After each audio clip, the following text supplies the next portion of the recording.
Thank you again for joining us on another episode of, you guessed it, Family Business, our wealth, our health, our business. And today, you already know, we went into the community and we find the ones who are holding themselves accountable, the ones that are being responsible, the ones that are carrying the torch.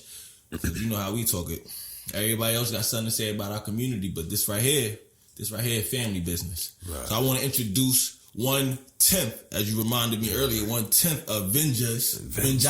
I like that. Yeah. You know what I'm saying? Go ahead and introduce yourself for the family. Salute, first and foremost. Shout out to my ancestors, my people who walk with me. They ain't here no more. You know what it is.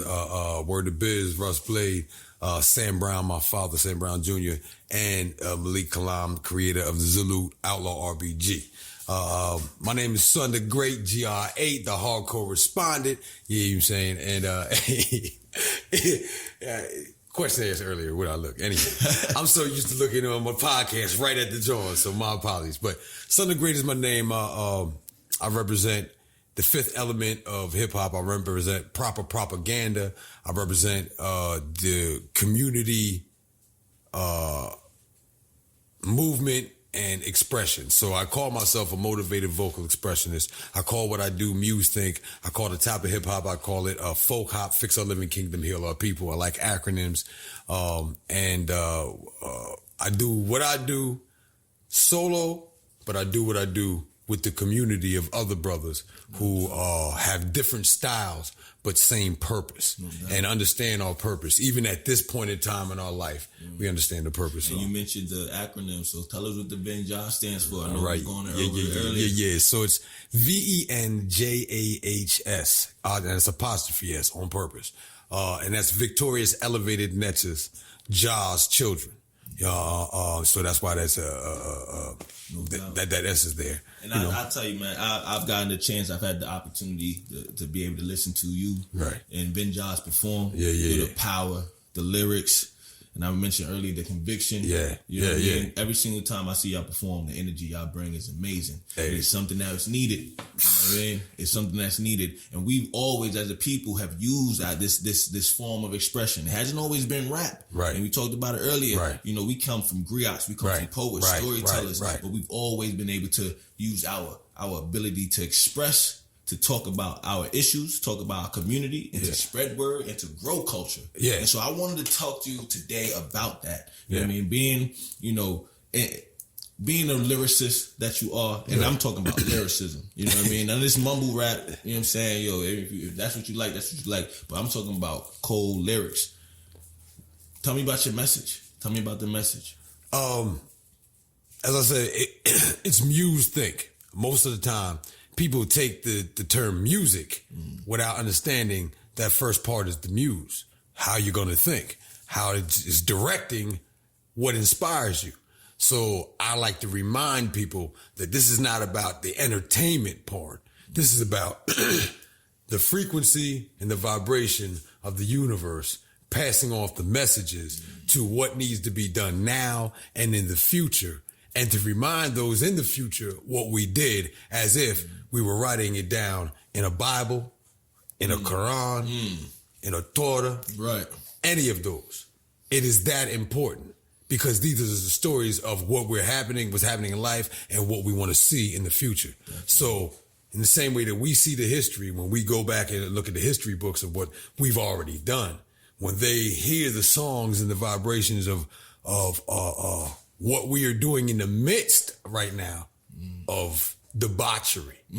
Talk about it. Let's talk about the state of hip hop right now. You know what I mean? And then, we actually, we in the community, so we've had conversations like this. But when it comes to the state of hip hop right now, and I love the way you put it. It's like, we are in like we are in a weird position of this deaf culture. Right. But as you mentioned before, that gives us a great opportunity in order to us to reach the minds of the ones who need something, who crave something else, and they might not even know it consciously. They have no idea. The spirit knows what it needs. So talk about how you see this opportunity unfolding within this deaf culture. It's a wonderful opportunity. In the midst of chaos, you always look for the order. Those who are of the order are supposed to be looking for the chaos. Yahshua was where? Right. He wasn't in the suburbs. He was in the hood. Mm-hmm. Everybody with him was hood cats. Right. So why? Because that's where the chaos is. And how are you going to make order unless you see the chaos? So, in the midst of what we're going through that is visible chaos, it leaves the room for us to create the next 4 or 5 generations of order the way we want to. It's the same reason why we're in the chaos. Those who wanted to create the order had to create the chaos, but they were hoping that we wouldn't see what they were doing because we can do it too. Yeah. They're using our tool, ain't they? It's wild you say that because it's like they don't know how powerful our mind is. Right. They're using the same tricks in like trying to infiltrate our expression, music, movies, culture. They've been trying to infiltrate it, but they don't know how strong our message is. And one thing I've always see is the ability for light to come out of this dark space. Right. And so when it comes to these lyricists, and we talked about some of the different artists that are pushing that conscious message. Yeah. Where do you kind of see us like the shift going? You know what I mean? I mean, you can see it even in the R&B music. You know what I'm saying? You can see people talking about something and now appreciating something that was different, more spiritual, more what's her name? Aiko? Janae Aiko? Janae Aiko? Yeah. She got something. I was like, who's that? I thought it was like, I was like, who? That's the grocery eating? That's her? You know what I'm saying? But here's the aspect, it's a balance. See, we're dealing with the removing of the veil, so the balance is coming out. You know what I mean? And so I think that we can see a change and we can promote the change, but we have to own the change. We have to be the ones who are directing that change, not just saying, I want to participate in it. Right. And that means that in this day and time where independent situations are lucrative, if we can take the wisdom of the elders with the know-how of the youth, right. The thing that the 5, 4, now 3 companies running the music, just the music part, right. Were afraid of is right in the palm of a hand. You know what I mean? We live in an interesting time, just talking about the media. We have that opportunity to have that direct to consumer. We can, right. Without the major labels, without the major backings, we have the ability to reach our audience. Right. And I think that creates a nice paradigm for what you just said, talking about seeing the chaos and then finding the order in it. So the chaos, what I would equate it to is this ocean of social media. There's so much different content. You could do this, do that, whatever. But at that same time, it gives you ability to streamline your message right to the people who need to hear it. And I'm a firm believer is who needs to hear the message, they're going to hear the message. Yeah. You know what I mean? So a lot of times people say, you got to teach to youth. And I understand. I mean, there is an elementary school. There is a middle school. There is a high school, right? But I'm a college professor. I profess. You know what I mean? And in one of my songs, I say I'm a rich, righteous professor. You know what I'm saying? Which means I'm not just I respect the poor, righteous teacher. You know what I'm saying? I'm here to free the poor, righteous teacher from being so poor because we're the wealth of the planet. So I got to speak my wealth in there. So I'm a rich, righteous professor. But when you go to college, you better learn the lesson because you paid for it. You paid for it in the 12 years it took you to get there. You paid for it in your tuition.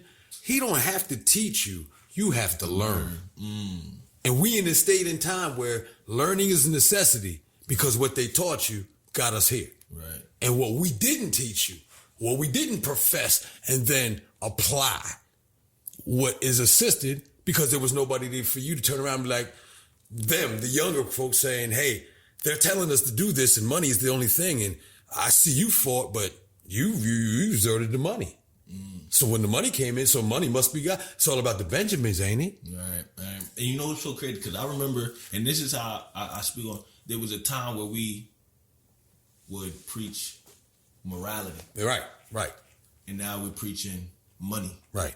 And so that shift of morality to money, I believe, but now is opening up the opportunity for morality to come back because we see the lack of morality. We see the lack of order. Yeah. You know what I mean? And it may hit different generations different ways, but that lack of order, that lack of morality is leading to a lot of death. Definitely. We've seen the death of PNB Rock. Definitely. We've seen the death of Takeoff recently. Right. And so that is got to be opening up people's minds, at least to be curious about the content they digesting on a daily basis. Right. You know what I mean? So right. kind of speak on that, you know, that agenda of deaf culture that's being pushed onto kids. Right. And coming from that music aspect. All right. It's happening all over. We're recognizing this. We're not just saying that it's just happening in the music, and we're not just saying it's happening only in rap music. No, it's. But what I'm saying is can be applied to almost every situation where you're looking. They're pushing the death culture because the life aspect will lead us to liberty and freedom away from the control that they have everywhere. So that's the macrocosm. The microcosm is in the music. Mm-hmm. We control the trends of the world. Right. So whatever we say to do, one way or the other, the rest of the world is going to do something like that. Mm-hmm. If they control us, they control the world's trends. Mm.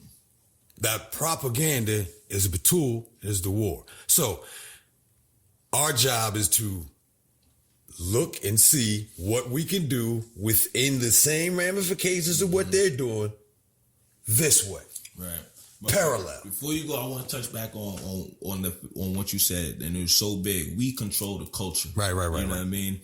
And so what I've seen is that you have people try to manipulate and exploit us for our lack of knowledge, for our lack of us. All the way, but in macrocosm, they try to exploit you from education. Yeah. They try to exploit you to occupation, to what you feel you can do in this world and what you need to do in this world. Right. And those type of things, just dealing with education, occupation, we could even go into this whole, our financial economics. Let's call it economics. Right.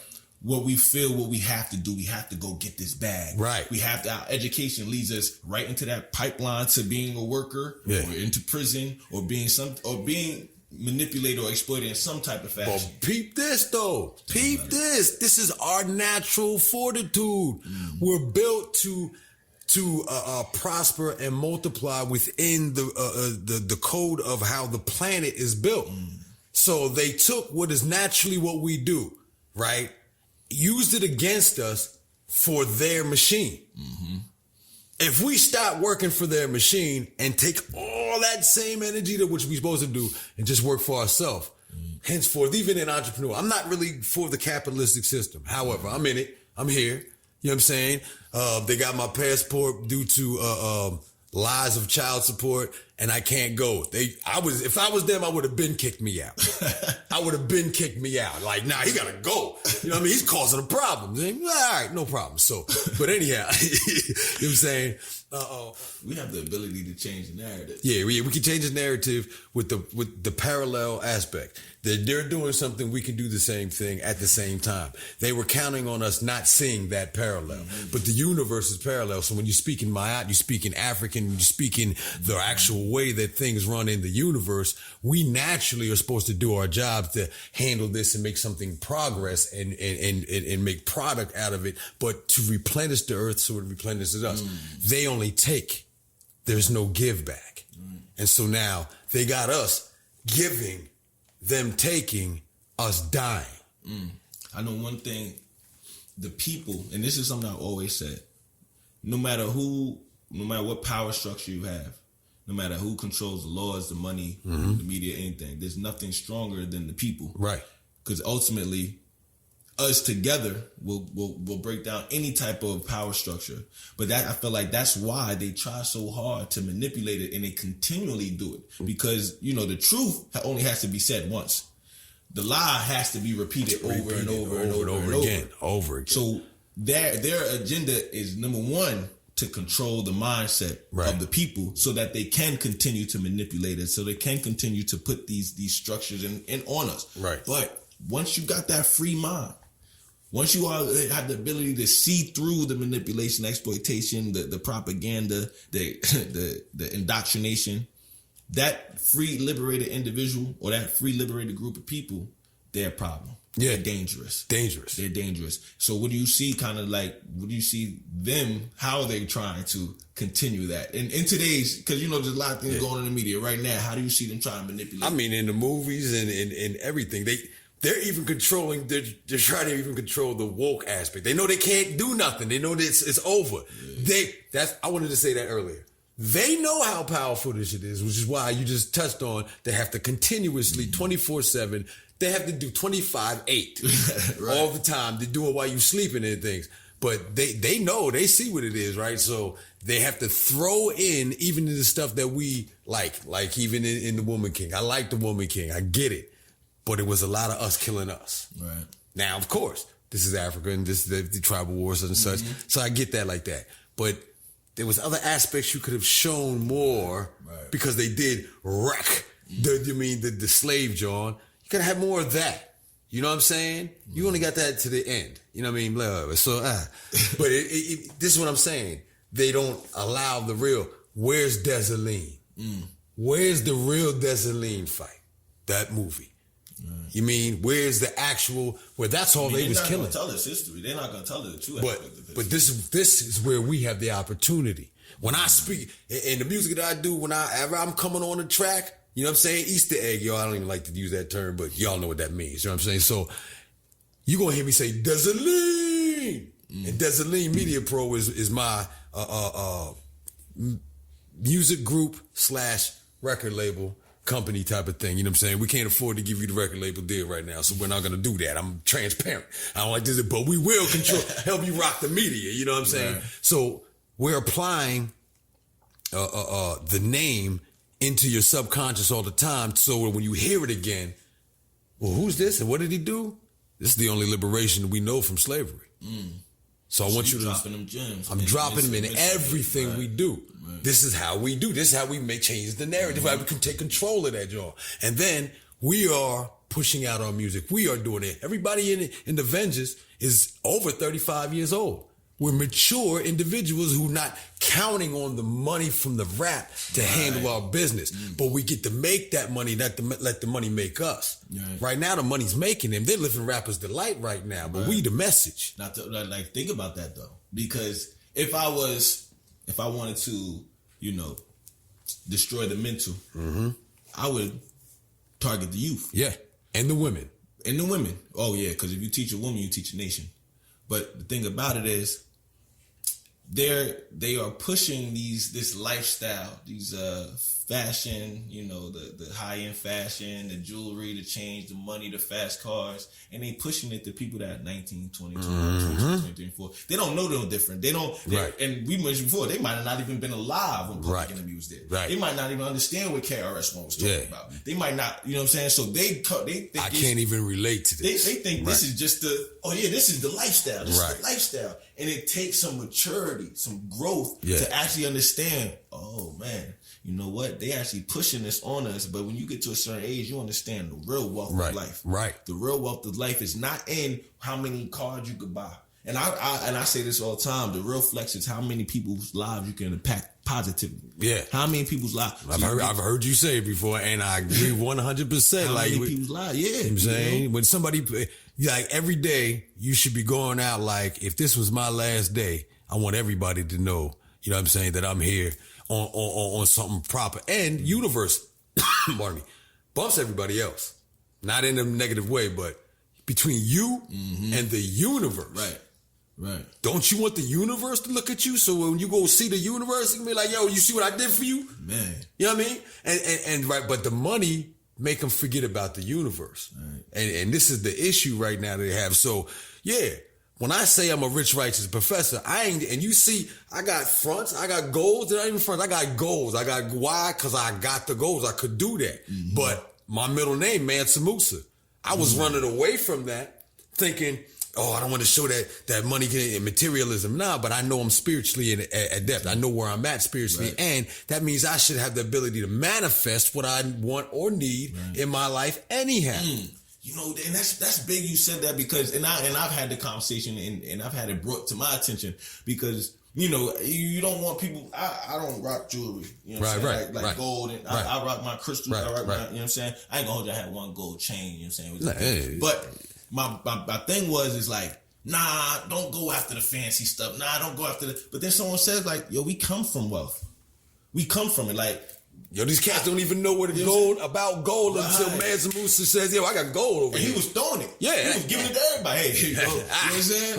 There's a story where he took a trek through to what is now Middle East with football fields of people all decked out in gold to show the wealth of the land. The servants was wearing just to gold. Show them, you know what I'm saying? And so it kind of made me think about it a little bit different. Now, I'm still not the gaudy type. I'm not that type. But let the truth shine just like the lie wants to shine. So if I'm looking like these cats who are doing this other thing and saying what they saying in the debauchery, same rule applies.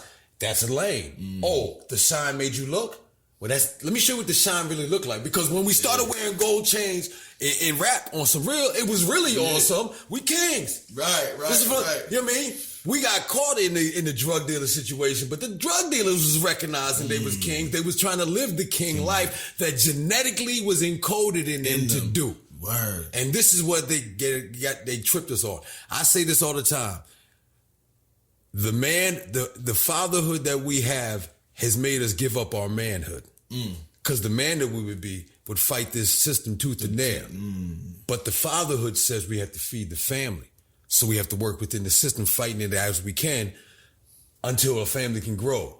And then we should be training our families to be fighting the system, but we train our families to work within the system that we wanted to fight in the first place because we seen that it wasn't nobody else there.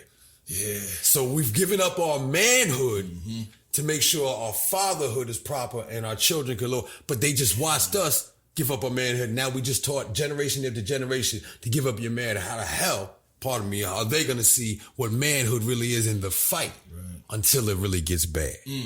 Yo, that's a wild put it like, because there is such a need for men to be men nowadays. But where are they learning? How they gonna be? Where are you learning that from? You're not even allowed to do it. Matter of fact, you know there's a war on masculinity. They call it toxic masculinity. Yeah. But masculinity, the toxic version of masculinity is the lack of masculinity. If you ask me. Because masculinity means that you put yourself in a position of duty. Yes. You put yourself in a position of responsibility because you're a man and you have the ability to respond to it. You have the ability to respond to the callings of this world, to I'm going to elaborate on callings. You have the ability to respond to the threats, the needs, the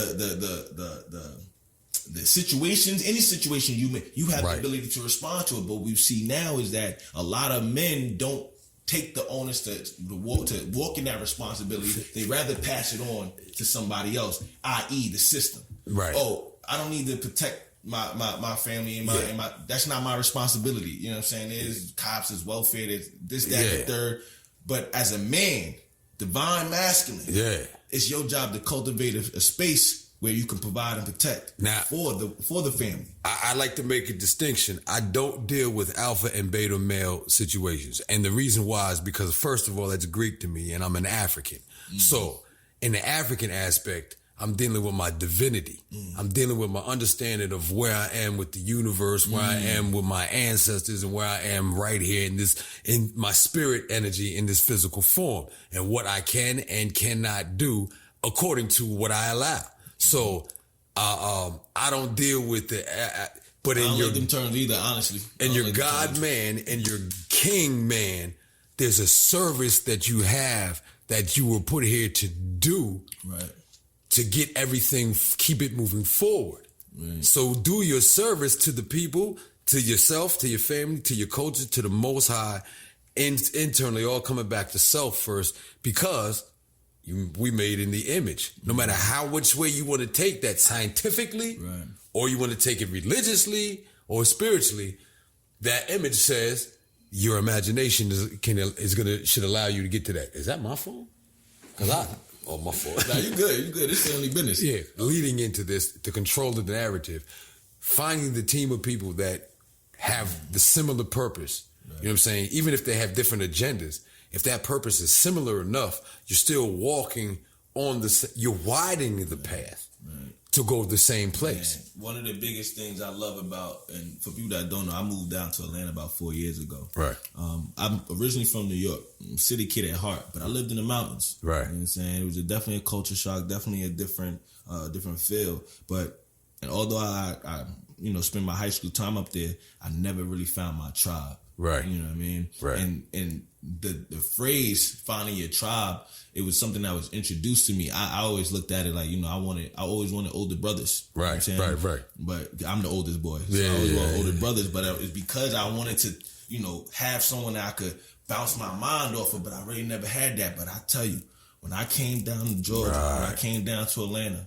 it's like the tribe was waiting. Yeah. They was with open arms. And a good brother of ours, Ken Water, Knowledge. Shout out. You know what I'm saying? We Henri, yeah. You know what I'm saying? 360. That's my twin right there. That's my twin, homie. I'm introduced to brothers like that. My man Cloud, I'm introduced to brothers like that. And it's like, wow. Yeah. I'm home. Yeah. I'm home. And Bookman. That's good. And we hear it, and I'm going to stay with the music just a little bit, but we hear it a lot of times in rap, how it's like, it's more division than anything. Right. You know what I'm saying? Right. But when you really get on that wave where you around like-minded individuals and y'all come together, it's like, you handling your responsibilities as a man for the culture and the ways you do. Right. Ben Josh. Right. You know what I'm saying? Henri doing his thing. Yeah. Knowledge doing his thing. Ken Water was always everywhere. Yo, he everywhere. When I'm looking like what's going on, I go to Ken Water's page. Right. Like, he gonna know because he on it. So, you know what I mean? And shout out to him because he be coming with the red, black, and green flag and the imagery, which is important. People don't understand. Revolutionary drip. There it is. You know what I mean? Yeah, it is. Listen, man.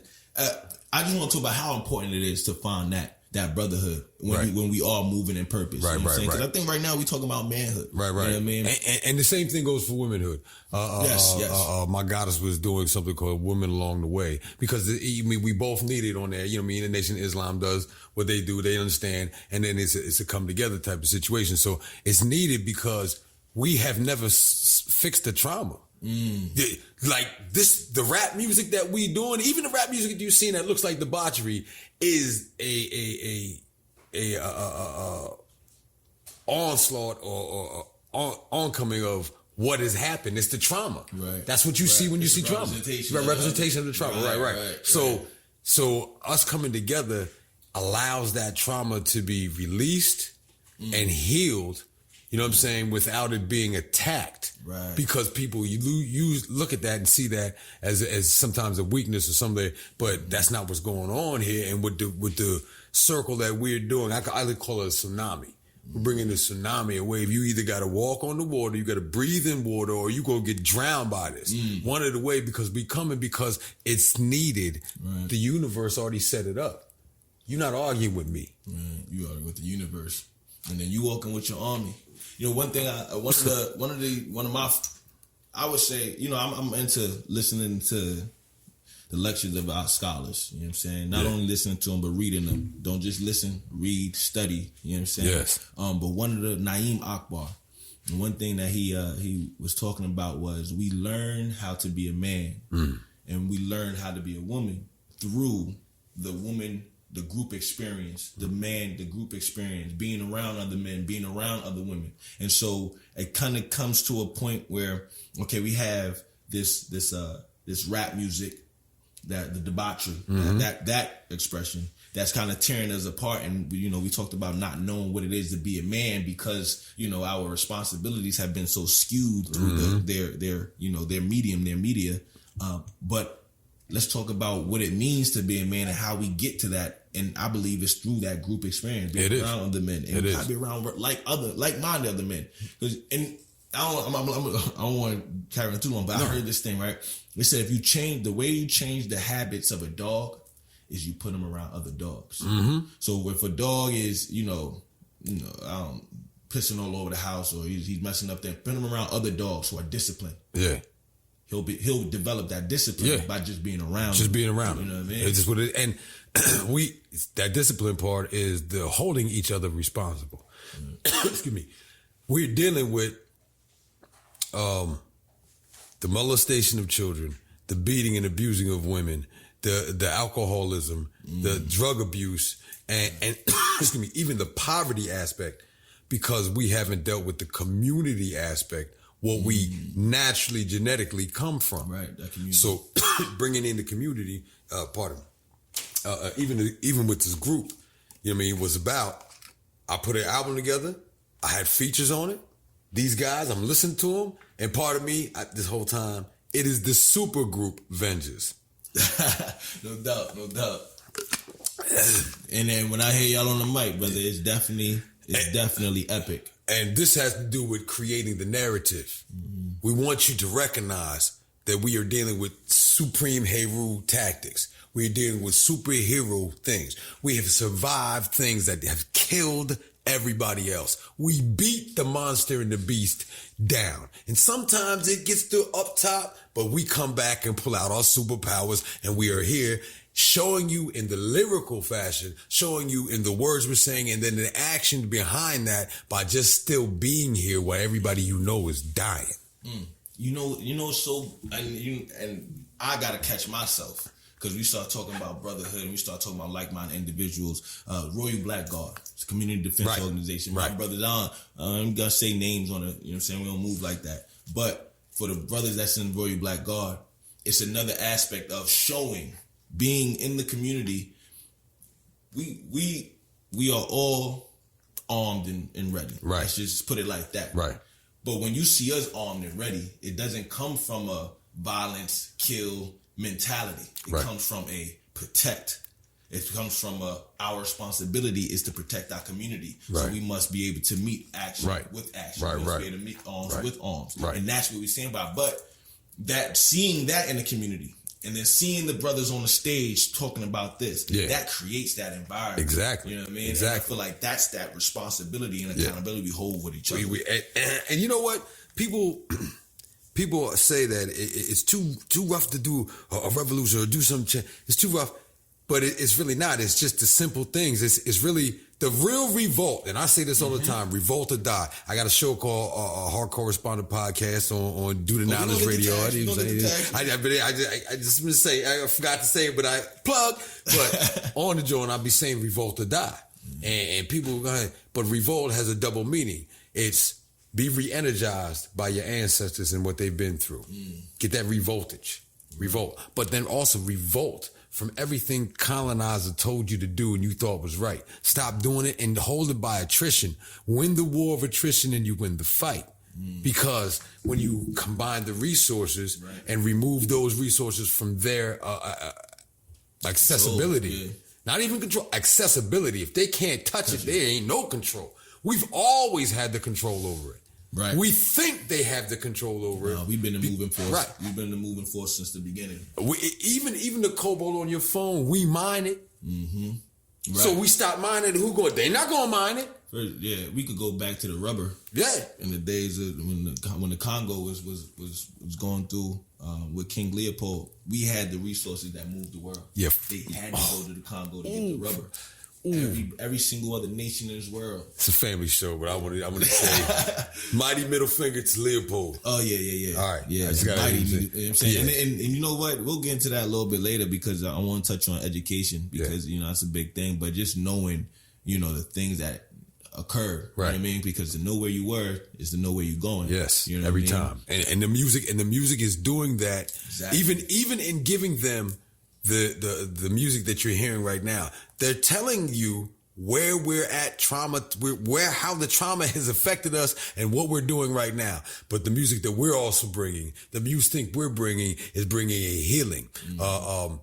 Killer Priest coming through. We got Killer Priest coming through. Who's Avenger? That's one of the 10. No doubt. He's Avenger. No doubt. You mean you can check his show. He'll let you know he's Avenger. Anyhow. And we're honored for that. But he has his album out now called Mr. Universe. I heard something. Mr. Universe, and it's in 432 megahertz, which is the vibration of healing that the body's supposed to be at to get your optimal healing. Yep. So the whole album is in this You know, you see what I'm saying? This is the type of thing the resurgence of what it was bringing.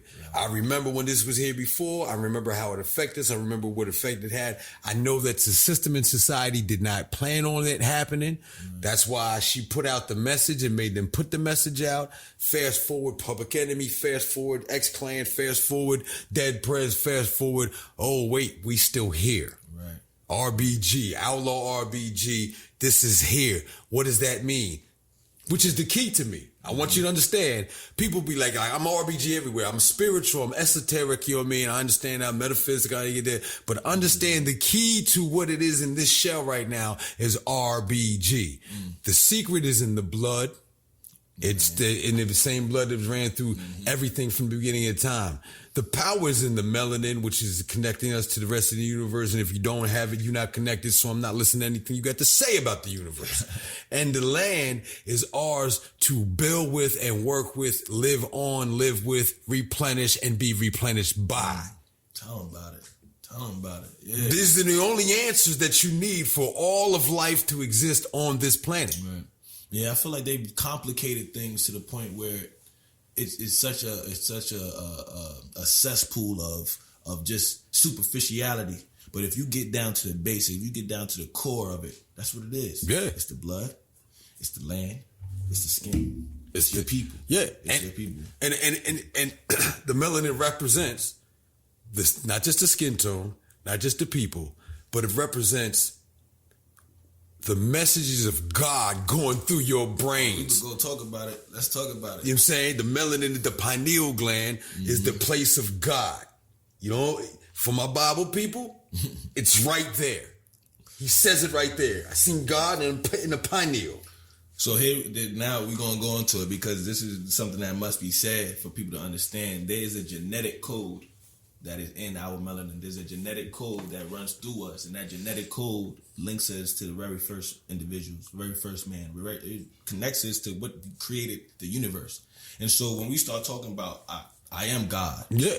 Why am I God? Because every fiber of my being is an extension of the Most High. Every fiber, from the genetic to the blood to everything. Now, if you don't know that, if they convince you your skin color is inferior, makes you less than, you'll never tap into that genetic code that gives you the answers and the keys to life. While they sucking it up from you and making it's $400, $500 a gram for melanin. Right. What? Right. You know how many grams you sit with right now? Right. You know how rich you are? But if you don't never get taught what that means, and how to use it, how to tap in. So my thing is, the biggest thing you could do is be aware. Right. Now, we understand, you want to go out and you want to be impactful. We talked about that. You want to go out there and you want to change people's lives. You want to go out there but the first thing you have to be aware of is your own power. Everything first. Everything self first. Everything starts in here because you have to move in alignment with the universe. But first, you have to, in order to be in alignment, you have to be aware of that alignment. Yeah. And for us, that is who we are. Yeah. We are created in the image. If that don't mean alignment, I don't know what else does. So how can you even go and lower yourself to being alpha or beta, anything, when you're divinity in his highest form in a physical shell? Right. There's no way that I can. Oh my God. So I understand the responsibility. I get the responsibility of that. However, the same thing that comes with that responsibility is the glory of your legacy, your ancestors, and who you are. So the words coming out of your mouth should always represent that, and bringing it forward to the musical aspect and what it is. When we control that element, then we control that image to the people, which now controls what they think of themselves and what they will not allow other people to do to them. Would affect their consent. Your consent is your power. You know what I'm saying? If you say no is the most powerful thing you can say. And I wanted to touch on that because you brought we don't deal in the alphas and the betas and things like that. And my part of my studies come from the Meta Netra, and one of the things that they teach you is when they start talking about Jesus rising, right? Jesus rising from the dead. Well, from the Kemetic way of thought, what is actually happening is you're rising from the lower parts of your lower parts of your spirit, and you're rising to the supreme and to the higher level of it. Exactly. And what you're killing, what's dying, is the lower vibrational energy, the lower vibration. So when we start talking like that, then you understand that it is a progression. It's that child to boy to man, in order to be that supreme individual. And that supreme individual is not a arrogant, it's not it's a level of handling your responsibility. Right? I'm always gonna come back to your responsibility, your ability to respond. Right. It's your ability to respond to the I don't know how you want to phrase it, because it's so many. You could do it physically or you could talk about it spiritually, but you're gonna have to respond to those negative forces in the universe, those darker forces that want to keep you at that lower level, that lower vibration. You have to be able to respond to those pressures of keeping your spirit at that level. You know what I mean? You know what? I be looking at them like they my buddies. You know why? They're really your friends. Let me tell you why. Because without the adversity and the friction, we said it before, there's certain things that you're never going to know about who you are and what you can do. Talk about it. Birth of a child comes in the conception of it comes from friction and then explosion and then growth, time, patience, maturity, experience, gathering, building, so pain. We need that, right? Joy. Every one of these is all part of. So when I be hearing about the dark cats, and they be like, and I understand, like I seen him, I've dealt with him in me. Look, listen, trust. We could talk about it. There's an essence of me that stays chained up. Listen, he not allowed out because the beast in us. The brain, literally your brain got a reptilian and got a bear or gorilla somewhere in there, in that makeup. And then over top of that, coming together is that right and that left that causes you to say, this is logical, this is emotional, this is open. Let me bring this openness over to the logic. Let me put some form to this openness. Growth. And now in that growth, that raising to that Christ, that anointing, raising up, I don't even think you kill the lower level. I think the lower level is there on some rough shit so you can build on it. But you got to get through a bunch to get through those lower three levels to even get to the part where your heart can even open up and say, I care about what's going on. And we only here. There's no discipline. That's like 3. You know what I'm saying? So you mean they still in their red zone. Like, this is it. Yeah. To them, that's demon time. You know what I'm saying? But it's not really demon time. It's foundation time. Because that's where the children get created. That's where that lust is really love or energy that you're connected to, that you now have to mature and build off of that. But it's going to keep you connected to that person so that you replenish this planet, pardon me, you know what I mean, and everything you're doing. So we have the upside down look at everything that we know. You know what? And if we switch everything around, there's absolutely nothing bad going on. It's all great for the future. Right. But the future is always right now. Yeah, we talked about this a little bit earlier, and I made note of it, how I loved how whatever is, you can find the positive within the negative. You say there's chaos, and then within that chaos, you go ahead and find the order. Yeah. Me, myself, and I got a book out, shameless plug, Spiritual Warfare. Yeah, dope book. You know what I'm saying? You ain't got it? What's wrong? But the thing, and one thing I tell people all the time is you need the dark. Yeah. I got a poem that go, you know what I'm saying? I'm a spoken word artist. I got a poem that's called The Moon. Wait a second. I'm going to plug him. If you're in Atlanta and you don't know him as a spoken word artist, my man, you kind of not in the right circle. You know what I'm saying? You know what I'm saying? My man. I'm not downing you. I'm just saying you're not where you are, where you think you really are. Right. Because he's where you want to be. And trust him, man. He puts the work in, okay? I appreciate you. One of the spoken words is the moon. And the whole premise behind the moon is what you learn from the dark. Right. And me and my own growth and my own maturity, I went through a period of darkness. Right. A period of depression, a period of just anger, sadness. You wanted to be violent. You wanted to be you frustrated. It feels good sometimes. I mean? But guess what? I've learned more about myself in those areas, in those days. You know what I mean? And those days gave me the most wisdom about life. And one thing I've heard said, and I can't remember who I actually heard it from, but they were talking about, you should be a monster. You should make love to that monster and then discipline it. You know what I'm saying? You got to find the dark. Understand all of the, don't hide behind love and light, because love and light is not all this universe is made of. This universe is made of darkness just like it's made of light. You can't separate the two. You have to have life and you have to have death. You have to have love. You have to have fear. You have to have darkness. You have to have light. It's really duality. But in order to understand one, you gotta be able to understand the other. Everything, the whole principles of the universe is built off of this duality. Exactly. That the current agenda is trying to rearrange and change up. And the good thing is, even in that, I think you said something about being able to grow, and love is not just, love is painful.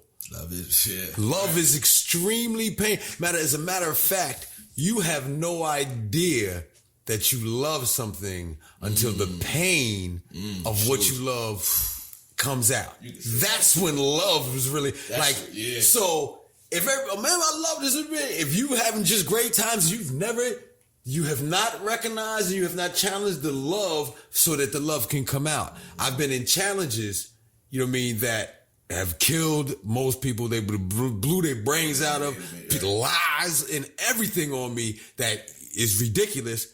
But I knew that I was true. And I knew that if I stayed true, and whoever stayed true with me, I got you.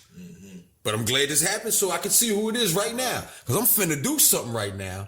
And it may have taken this long for it to happen. But if you study the name Sundiata, or even Mansa Musa, then you understand that just in my name, it took years for him to even walk. And then he had to go and come back and get his stuff. And if he doesn't come back and get his stuff and leave after those years, they don't even have the goal that Mansa Musa took years later. So everything is the process. And in that process, I know that, you're here to help me. And when I fight you, that's what it was, the monster part. I'm a personal trainer, world-class championship personal trainer. Shout out to Daniel Jacobs, WBA middleweight champion 2014, my client. Anyhow, but in it, we never start with what you have to do. We always start with the win. Put your hands up. It's how you come into the gym, with your hands up. You won already. The rest of this is building up until that point, until it's time for you to get in that ring, and then you won. So if I'm always thinking the positive thing, even the negative is going to help me. So in the training, this is painful, but the pain that you're going right now puts the pain on your opponent when you're in the ring, because now you done survived that. That's truly understanding the duality of it. You know what I'm saying? It's a necessity. Muscles get broke down to be built up. Right. So once you know this about it, and everything's a microcosm of the macrocosm, as above, so below, this thing's simple. This is life. Yeah, so okay, this is what it is again. So whenever the bad time comes, the first thing I say is, praise the Most High. Thank you. Ancestors, thank you for this opportunity. Man, listen, I wouldn't cut you off. Nah, Bill. I was just saying this the other day. When something come up, it's like, thank you, Father. Thank you for the challenges. Yeah. Thank you for the obstacles. Because without you, I wouldn't know what I was able to overcome. And then thank you for the answer. Because in the obstacles, the answer, the problem is always the solution. Right. It's always the solution. And you the problem. You only have a problem because of what you going through. And so that leads into even the hip hop. We only have a problem with this music because of what we think we going through. We think we poor. We think we need their money. Right. We think we need their clothes. We think we need their validation. Right. But when we show you that we revolt and we don't die, they're killing you anyhow. Right. But when we do what we do, and we still here, and we've been here longer than you. You don't need them. You don't need none of them. We all we ever needed. Right. We all they need. Right. It's black lives matter to European Americans and Europeans and Caucasians and colonial individuals because everything they've gotten and they live off of came from a black life. Right. Sometimes even the ninny. But black power matters to black people. Right. Because recognizing the power you have internally, first for self, and then as the collective, as we've always had, will show what you can and what they cannot do. You know why I love this conversation? I love this conversation because it's not, we haven't talked about the outward, the physical world. So when if you depending on who you talk to, you're like, well, we need to start black businesses. All right. Oh, well, we need to, have black love, black marriages.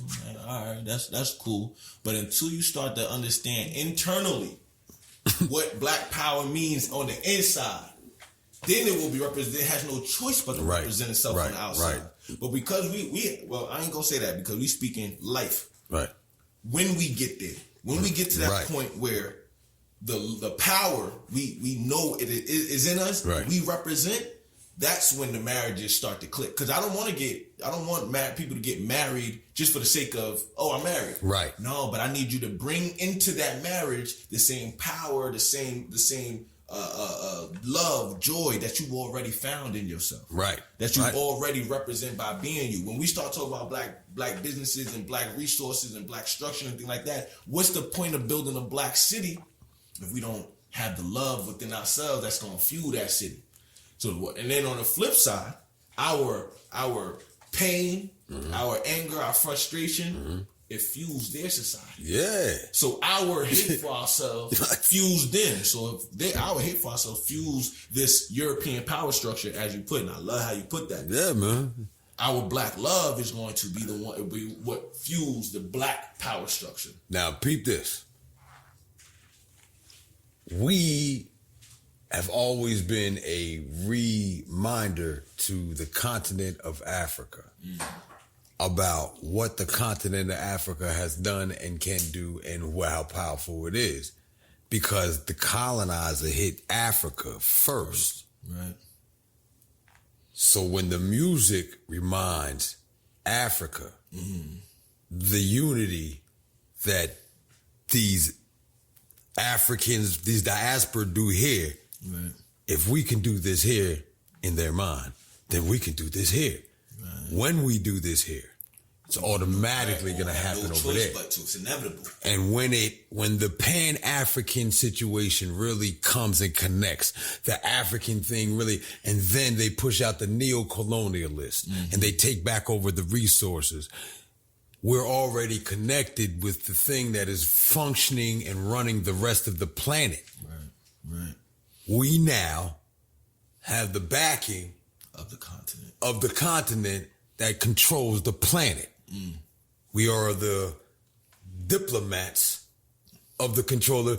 You know what we are in the Bible? We Joseph. One that got sold into slavery, but eventually ended up running everything. So how important is this music and the control and the whole aspect of what we're doing? And it's extremely important. But it only happens with the responsibility in your words, then your actions. Right? And Just Music says that we don't just know, we're not just woke to it, but we see it and make the right, correct movements at that time, whatever that may be. Oh, man, it's Knowledge Born. Peace to Knowledge Born. Do the Knowledge Radio. Check us out. KnowledgeBorn.com. Killer Priest, Dr. Inky coming. Anyhow. Oh, you got shout out the brother. You know what I'm saying? I'm on the platform and it's giving us, and this is how we're doing this. So we're pushing to make sure, hey, let me get my thought back because the plug. Once you can reconnect with the continent. Yeah, reconnect with the continent. Yeah, and I wanted to, one thing that happened the other day, I actually saw that they're doing a Black Star concert. Right. In where was that at? Where was that concert at? What? The Black Star concert. That's gonna be in Ghana. Oh, Ghana. Oh, Ghana. Yeah. So they're doing a Black Star concert in Ghana. Man, yeah. Erica Badu's on, a couple people. But what was interesting was not so much the names on it, but they would bring in that music that, connecting from the black people here in America, connecting it to the motherland. And one thing I've always kind of stuck in my head, I was watching this interview one time, and the guy was from Africa, and they asked him how do Africans feel about the Black Americans, and he said, there's a group, there's some people who, they said there's some people who want to be more European than they want to be African. Right. He said, and there's other people that want to be more Muslim than they are African. Right. But then he said, but the real Africans hold on to the belief that the children that are here is going to be the resurgence, the bring back the glory of the continent. It's going to be us reuniting with the motherland that's going to restore the glory of Africa. And I thought that was so powerful. Hey, you see the duck pimples right there, son? You see it talking? That Jim Jones is on fire right now. I gotta show it, you know what I mean? Because when truth is in the room, that's what it is. You know what I'm saying? It was Fela who came here in the 60s, learned some things, then went back there and changed the entire aspect of music to the point where now you have Afrobeat, which is changing how music, and you can do so much with Afrobeat, but what the difference with the music and Afrobeats is there's music there. There's that vibration, that frequency again. Right. And Dr. Inky talks about how music is God. He can physically show you the vibration, scientifically show you the frequencies and vibrations have the ability to heal and to destroy, to build and destroy. You know what I'm saying? The only way you get to build and destroy in the math is before that is God. Right. God can build and destroy. You're not God, you can't build and destroy. But you got to be God. So how do you show and prove you're God? Build or destroy. The music build or destroy is music God, according to science. I understand that. Everything about this, see, we walk around thinking this is a physical world. Right. But everything is vibration, everything is energy, everything is frequency. And so if oh man. That's what Duty said. That's what Duty said. Duty said, and he was around for like 36,000 years or something. He was around for a minute. And so he said, this is what it was. And his wife said, follow these 42. The answers are, we already had the answer. We already had the answer. Man, listen, we could get on. That's a whole nother episode. But it is. But I mean, we in it because it's the character and content that we're bringing in the music that changes everything. So naturally, everything else is gonna happen faster than people think. Right. When the person, the church is filled with people who were filthy animals before they got to the church. The most zealot cat in the church was the worst dude, female, on the block. But that's why they know they got to go this hard. Exactly. And so we're at that turning point where it's time for you to understand where that's that shift that we was talking about. We've gotten to I love this word, this precipice. Precipice. It is a wonderful word. Precipice. But it basically it's that breaking point. It's that point where you must change because if you don't change, you'll lead to extinction. But we don't die. So what we're really talking about is we're coming to that point of, I call it, and I like the way you put the macro to the micro. There's a universal shift that is now funneling down to us because we are so connected, because we are in alignment with that, just who we are. Right. There's a change that's going on, a shift that will eventually play out in our physical representation. Right. And see, like you said, it can happen just like that. Because vibration and frequencies, there's no times. Yeah. You know what I'm saying? The universe operates outside of time and space. Right. So when it's time for change, you can see the change. Now, I'm going to try to segue that, and I'm going to talk about Kanye West. All right, hold on. So Kanye West, right? Not so much him, but what he's saying, because I've never mistaken the message from the man. I've never confused the two. Right. So one of the things that I see his actions doing it's changing how we perceive the music business and how we perceive these executives that are supposedly that are running the music and what they're pushing out. So when he starts to talk about, and follow me down this rabbit hole real quick, but when he starts to talk about being exploited, so to your casual listener, you know what I'm saying? Okay, we're talking about the music business, talking about being exploited, in your record deals and in the music industry, things like that. But that accompanied by this Kyrie situation, accompanied by a different genre of music, all of these things are bits and pieces of a bigger picture that is ultimately ending up into a change. Why? Because it's bringing to awareness to things that you were not aware of. And we talked about it before. The first thing you have to do is make the unconscious aware of their unconsciousness. And so whether it's Kanye West or Joe Blow from the block, if there's a platform where people are talking about these different truths that have been hidden, it can only inevitably result in change because you're changing the vibration itself. True. Now, I'm not caught up in the media to the point where I need to, it's Kanye West. I don't know. But these things about exploitation in music industry is one thing, but on a greater scale, we've been exploited with our education. We've been exploited financially. We've been exploited. But not to dwell on that, but to speak about it is the first step to change. Now, we have to be prepared for whatever that change is. Right. People, because a lot of times when we say change, people, and you should envision the change you want it to be and be the change you want. I understand.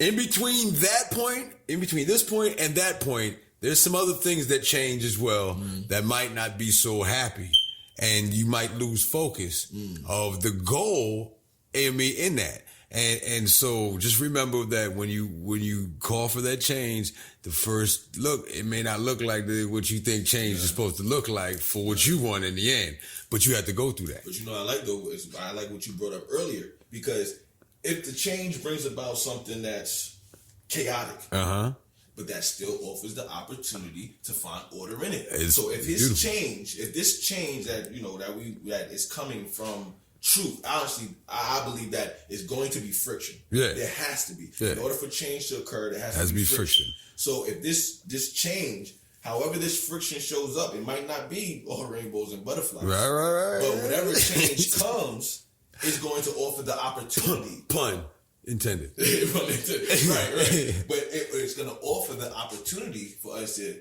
now redirect the change. Right. You know what I'm saying? Right. It has to be shooken up, though. Yeah. And that's what I'm most excited about. Yeah, and kind of books, movies, which is, you mean, a depiction or expression of life from somebody else's mind.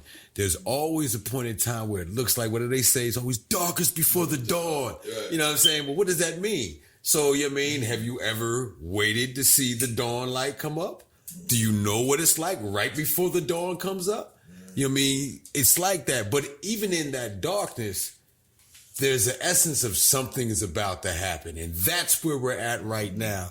And it's supposed to be like, but all books get written up like this. It all happened. Oh, we're about to get crushed. And all of a sudden, dun, dun, dun. Here comes the vengeance for my people. You know what I mean? Supergroup vengeance. We coming with the Danta superhero with lyrical tactics. Reminding people what it was lyrically. Reminding there's a fifth element to this. You mean, it's not just the fashion. It's not just the money. It's not just the dance. It's not just the production and the DJing. You know what I mean? But it's the words, and it's not just the words. It's the element of knowledge behind that.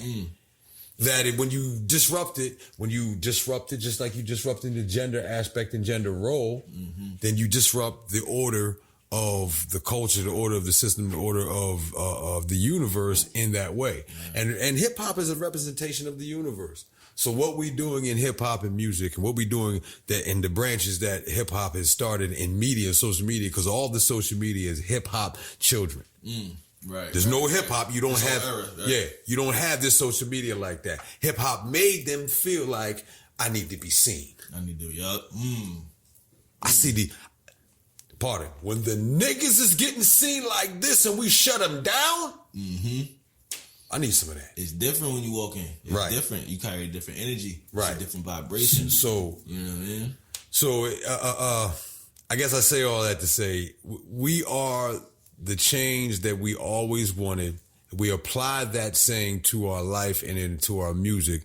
We're applying that by coming into even the industry aspect with the gods of Do the Knowledge Radio, who's been on 7 years, 3,000 shows, then interviewed mad people, everybody. With the gods of Outlaw RBG and my brother Malik Kalam, who transitions Zalute, you know what I'm saying? With the gods of where I come from, my Pyramid Field Stock folk, my Force Hand folk, my Check the Rhyme, Check the Mind show, pardon me, Check the Rhyme show, my show Check the Mind, you know what I'm saying?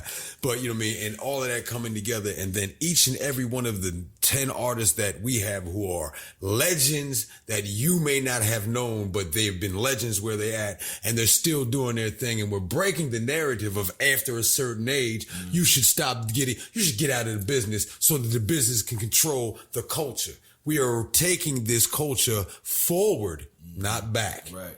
With the understanding that if we let them hold it, they ain't gonna do right. Well, yeah, they're using and manipulating the youth in order to push that message. And for those who haven't matured to a certain point, they don't see anything wrong with it. I think they're even doing it to elders or whatever. I think they're doing and manipulating in the aspect of, you guys have fought so long and ain't win. Don't you want some of this cake? Oh man. And the elders is like, I'm tired.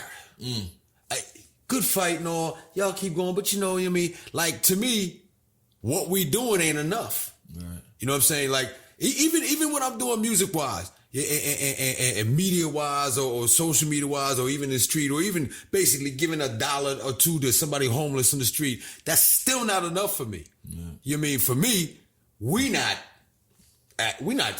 fighting somebody. Not just because of my emotions, but because this needs to be taken in that way. But there's other ways to do the fight, but we're still not doing that. So I'm doing these other ways of the fight until we get to that fight. When we get to that fight, I've been training for this fight. Now, I understand that completely. My whole biggest thing is get land and defend it. So when we get the land, when we get our resources, you're going to have to defend it. I'm not going to say what we promoting violence. What I'm promoting is violence for violence is intelligence if done in self-defense. Malcolm X. You gonna tell Malcolm he was wrong? Right. Revolution starts in the mind first. Facts. You know what I'm saying? That's something I've always held on to. Right. The revolution has to first start in your mind and then your heart. And then once it gets to the point of it will be a physical revolution, you'll be well equipped to do that.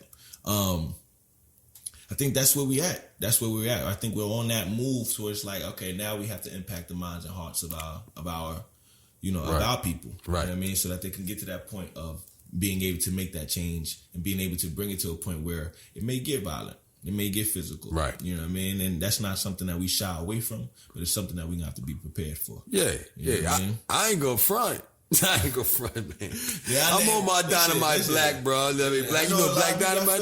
I'm on my Dynamite Black. Like, I can't I'm excited for those times. You know what I mean? I was built and put here for those times. I'm still here because I know those times are coming, and I know somebody's gonna have to show and teach these youngins who ain't built for that in their mind what it is that you can do. Right. You know what I mean? But at the same time, I'm not pushing for that. I just know that, that's prepared.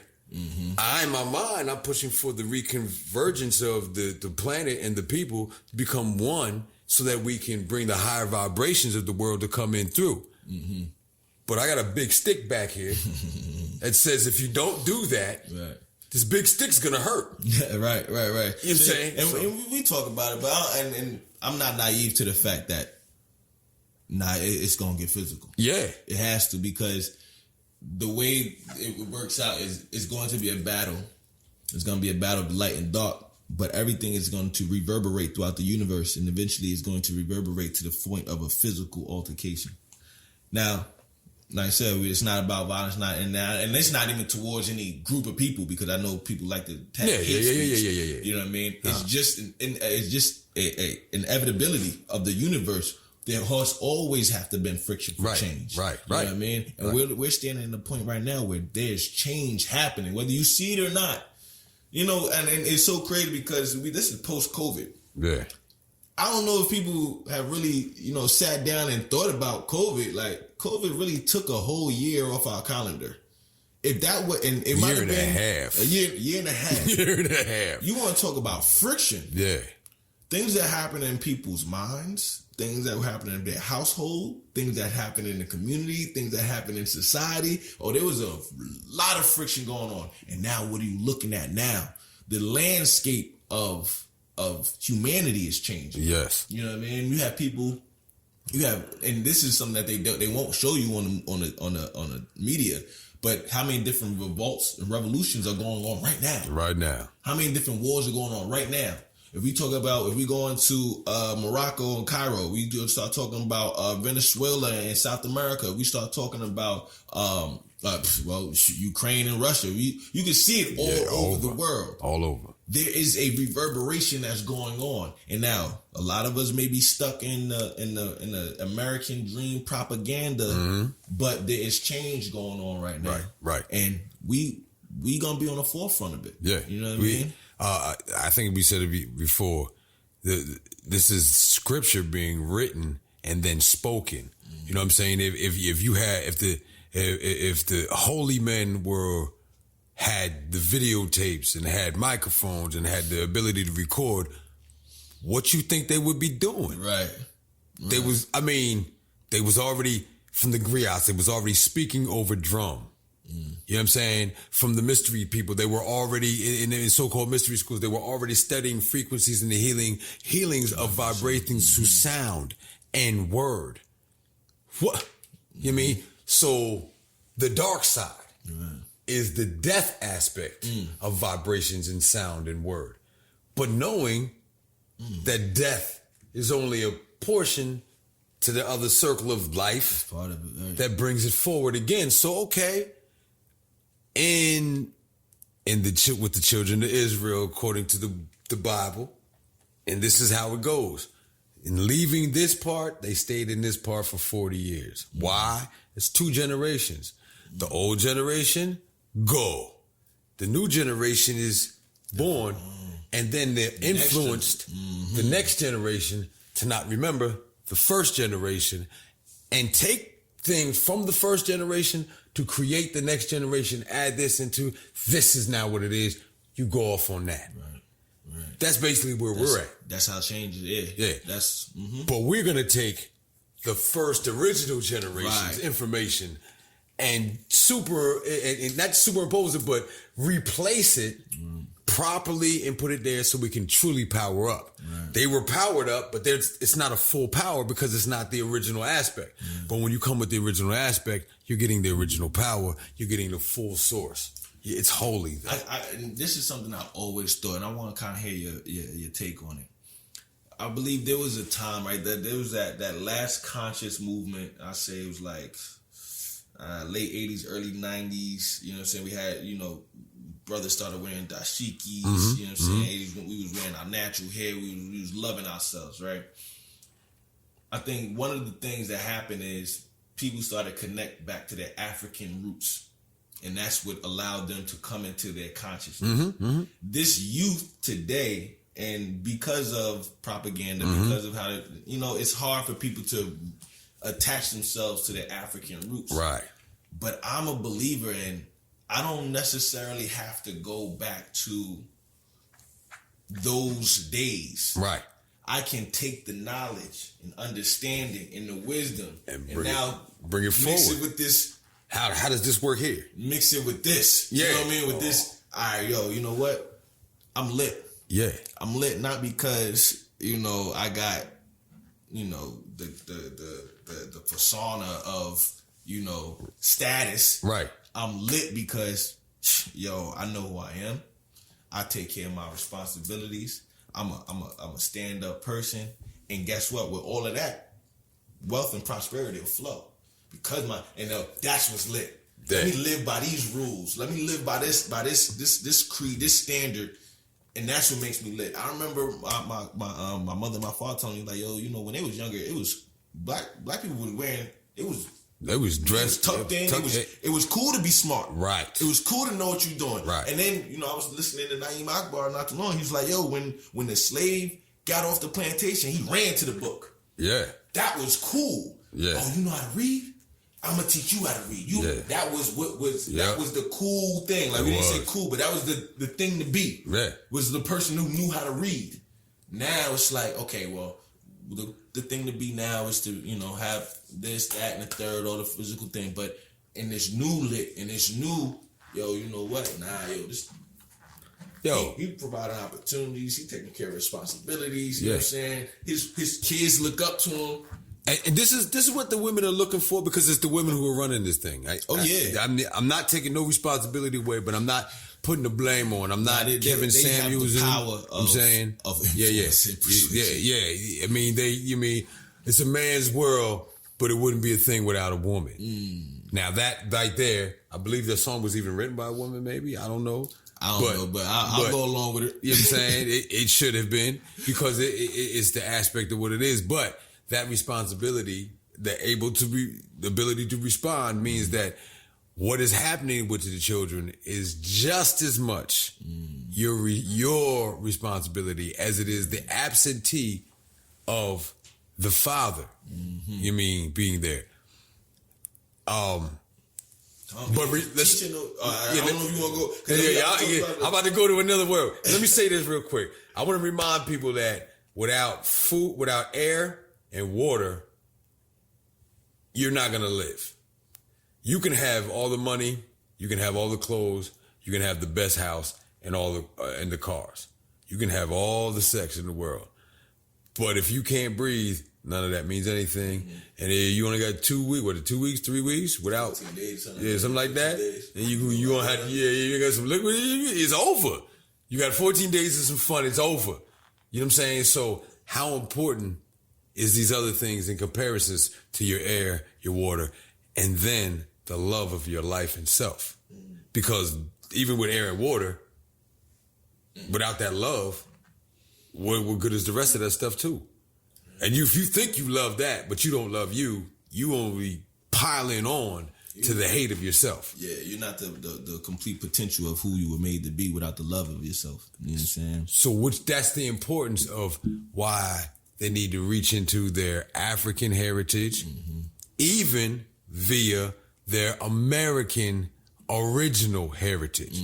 And what I hear a lot of people separate themselves with is, I'm not African, I was originally here. And I like to remind people that even if you were originally here, everything started either in Africa or equator-ish. Okay? But it's the melanin that connects everything, because you don't live without melanin on this planet to start off with.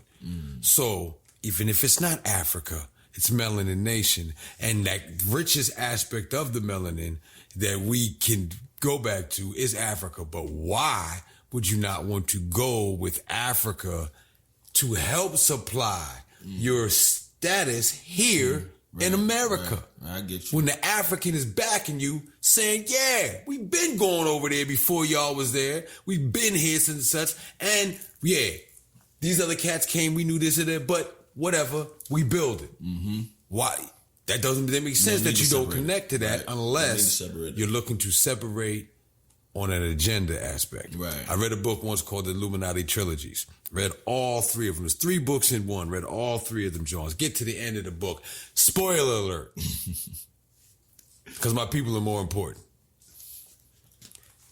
In the end of the book, the dude who was running the whole revolution, rebels, is in the high council of the Illuminati in the first place. It was his job to create the friction so they could create the next order or whatever was coming. Right. So that just opened my eyes to, everybody. I mean, Baba Baruti talks about you can't trust anybody. He said, shoot, don't even trust me. You know what I'm saying? I could be an agent, but that's how you have to go into it. So, but just because they're an agent doesn't mean they don't get used too. Because as their team is using that agent against us, we can use that agent against them.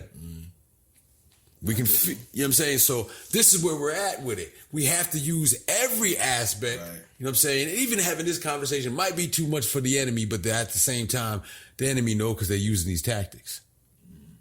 You know what I mean? These cats know who I am. I told them who I was in 97, 98. You know what I mean? And then again in 2004 with Jay Electronica in the other room and brother Ali Muhammad and doing my paperwork, 2001. So they know. Right. But the point is that they're not bigger than the Most High and me. Right. What are they going to do? Kill me? I got 10 children. That's not in the... Yeah, bro. I like that. You know what I mean? Took care of that. Yeah. It's me. Doesn't matter. It doesn't even matter if they talk to me ever for the rest of my life. I'm genetically encoded in them. And when it comes time, the me and them is going to do what me and them would do. I feel you. So, I'm completely unafraid of anything that you could do to me. I'm black in America. I've been locked up before. Mm-hmm. You know what I mean? But I don't accept that anymore. Right. I accept victory in only thing, and I only kind of look for that, which is why I go to that. And it brings us to where we're at in this time. We are in a problem time, but the problems are good. Oh, you know what I mean? I get to a job that I used to do moving jobs, right? House full of shit. Nobody likes to move. I love it. You should call me. Well, if you're doing a move, call me. I love it. You're going to have to pay me, though, but I love it. I'm good, though. But I look at the house like, this house is full, that truck is empty. All I got to do is get this house and that truck. That's all I got to do. And you're going to pay me to do that. But what I get out of it is patience, a workout. I'm taking care of my family. I'm taking care of another family who don't want to do this. Right. And I'm doing a deed. So as long as I'm doing a service, so this is the mentality that we had to do. People are making music because they just want to get the money. I remember artists back in the day who were super nice, but they stopped because they wasn't doing it for the right reasons. They was doing it for their ego. But if you're dealing with your God, character, ego is only there as a warning to what could happen. So what? See what I'm saying? Once we get our people on this, and not just our people, and when I say our people, I mean those who are going to travel on into the future through their children and being in the right proper way. I want to remind people that in the Haitian win, there was Germans and Polish who was them French up, killing them, the same way the French was killing the Haitians. And the Haitians let that rock because they recognized 15% of these Europeans have a pineal gland at work. And so now that takes the race card out, right? Because we're talking about pineal glands working, because the melanin, which we talked about, I want to get to, is what starts the whole creation of a being in the first place, the pineal gland and the nervous system. And so what you think is going through the nervous system, it's melanin, passing the information, making your body move, making everything. So this connection is the reason why they have a problem. And this is really the black against white. It's pineal gland functioners against non-pineal gland functioners. One thing I always say, because you brought up earlier about the, some people disconnect themselves from Africa, and they, I'm indigenous, I'm here, you know what I'm saying? One thing, I don't separate, when I say this isn't my land, I don't mean physically, I mean psychologically. Right. I mean that the mindset that we were birthed with, the communal mindset, the understanding of life and how you treat life, that is not we don't treat it how we supposed to treat it here. And that's why it's not my home. Not because the land is not my home, but the ideologies that run the land, the law that runs the land, the philosophical theories that run the land. It's not my home. It's the same. We from the same soul stable, God. You know what I mean? On some real, because that's what revolt mean. People just think I'm talking about physical revolt. How are you gonna do that? You don't have another system built up. First of all, we do have another system built up. right. We have a system in our bodies built up. Anybody that tell me we don't got, you're not on the team. You know what I'm saying? Because if I'm coming to anybody with the plan, they're not gonna tell me. If I come to you, you're not gonna tell me what you don't got. You're gonna be like, yo, how do we make this work? Right, exactly. So how do we? If you ain't talking how we make this work, you on the other squad. On the other squad, you working for the other team. Right. No matter what, we working for the other team because we use money. It's a necessity at this point in time. But we're double agents. Right. I like that. You see what I'm saying? So you know what I mean. So it's like these cats though, they on the squad. You know what I'm saying? They like, yeah, money. We chasing that bag. We doing that. Whatever you need me to do for it. Da da da da da. You want me to take off? Mm-hmm. Take off? Right. You want me to? Mm-hmm. You know what I'm saying? Nipsey. You want me to get rid of? You know what I mean? The hustle. They'll hire one of us to kill one of us just to say it was one of us, and they'll do it. And there's people that'll do it because they're stuck in that. Oh well, the blood between us don't matter. That money. That's what matters. And your life is not worth more than that. Yeah. You know what I'm saying? That's that psychological thing. But again, the character allows that to come in. You cure the character, you stop all of that. There's no way to do that. That was the reason for the whole Ma'at. Cure the character. You know what I'm saying? But before you get to the Ma'at, you got to know the laws of the universe. And after the laws of the universe, you got to know the 10 fetters. You know what I'm saying? How to apply these laws of the universe so that you can, after applying these laws of the universe, take this Ma'at and now incorporate it into your life and live this. No. You know what I'm saying? And so Ma'at is the only answer? Do it first. Do it for a year. There's a reason why it was the beginning. There's a reason why this is what they came up with. You know what I mean? And everything else builds off of that. Right.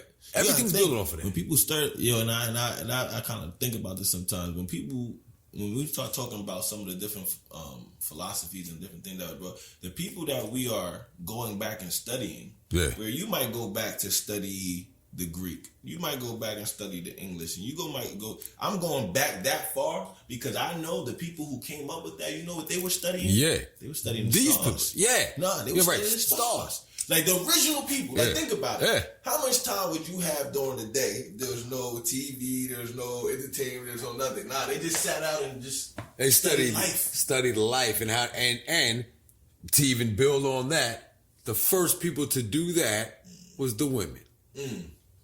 It wasn't the men. I can see that. And I hold this. I believe that women have a much more connection to the spiritual, to the spiritual side of life, where men are more equipped to handle the physicality of life, and that combination of the masculine and feminine is what's needed. But you're right, though. The women are much more sensual, intuitive.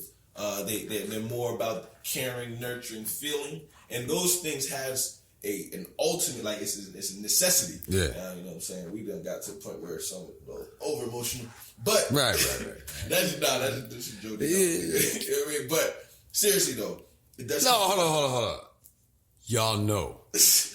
Y'all have the conversation with yourself about how that's just too much drama. She's just so much drama. Right?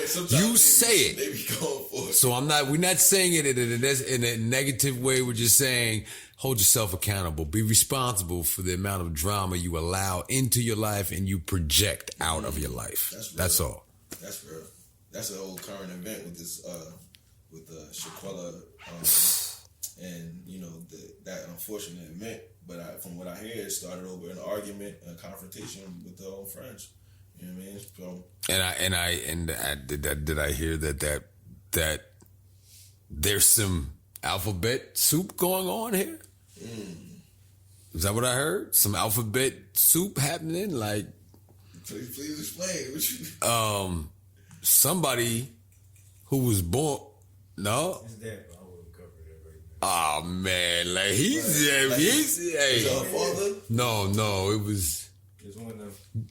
Dave Chappelle, the alphabet people. Oh, really? Yeah. That's what I just heard. Now listen, hold on. I don't spread gossip. However, right. However, Now I ain't gonna go into that. All right. A lot. I don't want the speculation. I don't. Yeah. And well, what I want to say is this: if that is the case, do they get treated the way black people get treated when one black person does something? Is this now going to be a bad look on the whole of the community because you got the rights you got off the back of blacks who get treated like this if something like that happens? That brings a good question. Where's your character and content? Where are you at? Where are the people, you know what I mean, who say, hey, yo, what is this about? Because this had to be, if this is the case, on some jealousy situation with a person who didn't want no smoke. So somebody who is dealing with their own confusion and trauma, snatching and stealing time and energy from another person who made a commitment to another person, and now you're mad because this person won't back up from what you snatched and stole because of your confusion, to the point where you killed them and they didn't want no smoke or no drama. And we not talking about the psychological aspect of that? Right. And reminding my sisters and women, who gave them the pass in the first place to act like you? Who gave them the pass to say, yo, it's okay, you can be like me. You think it's cute, but they want you. They want what you got. They want what you, where they at, yo? Yeah, implications. Yeah. Implications to the thing. If it was up to them, they would replace you with themselves. Right. I've actually heard that before, and I don't really get on that subject for my own reasons, but I've heard transsexuals tell women that they're more women than you are. That's the only reason I'm even saying this. And I'm not saying this in disrespect to anybody's choice or whatever it is. You know what I'm saying? I'm saying, you've heard it. Somebody said it. There are implications. And there's implications to that. You mean because of what it is that you want more in your life that you've seen somewhere else that you feel like you can't have and that you're just going to create. So, I mean. I know that kind of a little bit aside from the grand conversation that we've been having. But it definitely does talk about the mindset. Yeah. The mindset of this culture that we're living in. Yeah. You know what I mean? Whether cancel culture, death culture. This is what I'm saying. It's a cultural agenda that's being pushed on it, and what it is really feeding into is it's feeding off of confusion. Right. Confusion and insecurity, and that's how the devil works. Right. So I'm not saying that the LGBT is the devil. I'm not saying that unless someone specifically that I'm saying internally within yourself. Internally, yes. It's always, the devil is always internal. The devil's not the devil on the outside. Even my bust shots at the devil, I'm talking about busting them demons and devils internally first and foremost. Right. So you can even see who the devil is outside, so you know who to bust. So the devil is inside. The devil is inside. The devil is in the details. The devil is going to be your fears, your doubts, your insecurities. That's what demons are. Yeah. I talk about that in my book, Spiritual Warfare. I'm going to throw that out there one more time. Seriously. The spirit, when it comes to spiritual warfare, when you start talking about demons, I'm not talking about ghouls and goblins. Right. I'm talking about your fears, your own doubts, your own insecurities. Right. Force you to operate out of your lowest self. Yeah. You know what I'm saying? And now, don't get me wrong, we talked about before, there is something to be learned in that, but it's the lesson that allows you to come up above that. Mm-hmm. It is the lesson that you can't dwell there. Mm-hmm. You can't dwell there, but you have to be able to overcome that so that you can and I don't say this in a physical way to say overcome or conquer, but to operate outside or operate above your fears, your doubts, and right. And that's what should have happened in that incident. Yeah, they should have been operating outside of their fears, their doubts, and insecurities. And whatever happened, however the story played out, somebody was operating right. Their doubts, their fears, and their insecurities. Right. So, this is an example, and you know what? Even with Kanye, I want to say this, and this is it's probably going to be controversial to people. But if Kanye runs for president, I'm voting for Kanye. Oh my God, you're crazy. How are you? Nah, what? Why? Trump. Wait, hold on.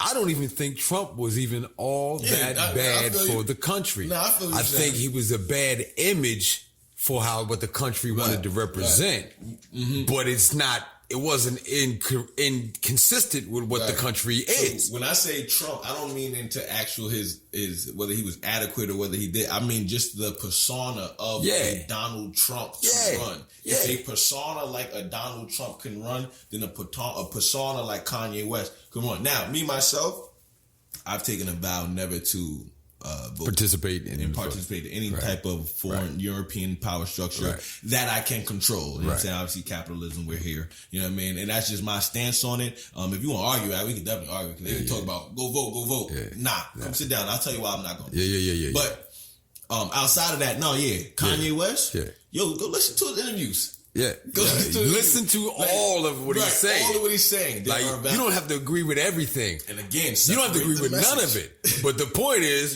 he's not really telling you nothing incorrect. He's just saying some things that everybody else acts like ain't happening.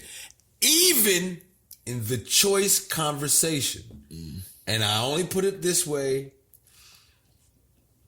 I hear a lot of people say, man, you wouldn't be treat me like that. When if I was in slavery, I had to fight till I'm dead. Just the fact that you can say that means that you think slavery's over. There's a choice. Oh, that's it. There was a choice. Right. I like how you put that. I've said it myself. I like that. I've said, man, I couldn't be around at this time. You had to kill me for all that. Why? Because I'm going to choose to fight. So when he said what he said, people took it as, you know what I mean? And that's the media gonna blow it up. Right. But you make a good point. If you have the ability to say, couldn't be me, then that you're assuming you're saying it was a choice. And then for me, some people didn't necessarily have the choice because they didn't know there was a choice of freedom. They grew up in that. Into that so psychological I get that. Of slavery, until they heard about a revolt. Well, there wasn't that many revolts. Yes, there was. Yes, there were. There's a lot of them. There was a lot of revolts. And when I really realized how many revolts were happening that they wrote about by 1880, I think it was 1886, this book came out about all the revolts that had happened. This is 1886, and it was like 200 revolts that he wrote about, and it wasn't all of them. Right. So I'm like, all right. It must have been. So somebody had to been telling people that there was freedom, and then there was also Haiti had said, if you can make it over here, you free. So that word went out, and Nat Turner said, I'm fighting with Toussaint. It was Toussaint Desalegn who told me. We can talk about the Haitian Revolution because honestly, I have a real respect for Haitian people and Haitian culture, and just from me learning about it, you know what I'm saying? I've had some Haitian friends, but that's not where my appreciation came from. My appreciation just came from learning the history that came from behind it. And so when I look at that, it is a model. It is a model for your liberation. And go reach into your ancestors to achieve that liberation. And it's like, wow. Let's talk about it.